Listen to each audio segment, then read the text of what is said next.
కేశాన్పల్లి గ్రామంలో కోటా సుబ్బమ్మ ఓటును తొలగించడం మంచి పద్ధతి కాదు. కౌన్సిలర్ షరీఫ్. ఇక పూర్తి సమాచారం మేరకు పల్నాడు జిల్లా గురిజాల నియోజకవర్గం దాచేపల్లి మండల పరిధిలోని కేశాన్పల్లి గ్రామానికి సంబంధించి కోటా సుబ్బమ్మ అనే మహిళ గత 30 సంవత్సరాలుగా ఓటు హక్కు వినియోగించుకుంటున్న నేపథ్యంలో కొత్తగా వచ్చిన ఓటర్ జాబితాలో ఆమె పేరుకు సంబంధించి పొరపాటునో నిర్లక్ష్యంగానో లేదా ఉద్దేశపూర్వకంగానో తొలగించడం జరిగిందని దాచేపల్లి పట్టణ 14వ వార్డు కౌన్సిలర్ షరీఫ్ సోమవారం సాయంత్రం 4 గంటల సమయంలో భాగంగా పేర్కొన్నారు. మరలా ఆమె ఓటును పల్నాడు జిల్లా కలెక్టర్ అలానే రాష్ట్ర ఎన్నికల సంఘం స్పందించి ఆమె ఓటును వినియోగించుకునేలా చూడాలని పల్నాడు జిల్లా కలెక్టర్కి సంబంధించి రాష్ట్ర ఎన్నికల సంఘానికి సంబంధించి విజ్ఞప్తి చేస్తున్నామని పేర్కొన్నారు. కనుక సదరు అధికారులు సంచలనాత్మకమైన నిర్ణయాన్ని తీసుకోవాలని ఆయన డిమాండ్ చేయడం జరిగింది. అందరికీ నమస్కారం.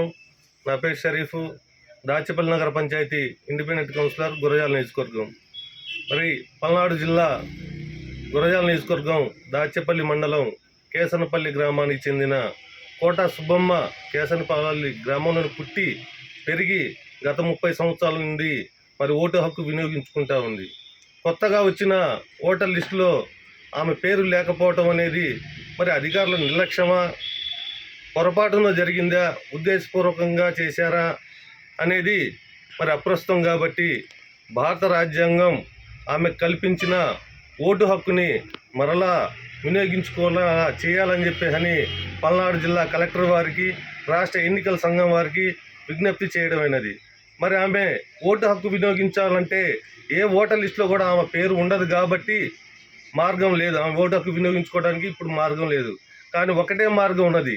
పల్నాడు జిల్లా కలెక్టర్ వారు రాష్ట్ర ఎన్నికల సంఘం వారు మరి ఆమెను విచారణ చేపట్టి ఏమో ఓటు హక్కు కల్పించే అధికారం రాష్ట్ర ఎన్నికల సంఘం వారికి పల్నాడు జిల్లా కలెక్టర్ వారికి ఉంది కాబట్టి మరి వారు సంచలనాత్మక నిర్ణయం తీసుకొని రాష్ట్ర ఎన్నికల కమిషనరు అదేవిధంగా పల్నాడు జిల్లా కలెక్టర్ వారి గౌరవాన్ని కాపాడుకోవాలని చెప్పని మేము డిమాండ్ చేస్తూ మరి కొంతమంది కూడా ఓటర్ లిస్టులో పేరు లేదని ప్రజలు అంటూ ఉన్నారు.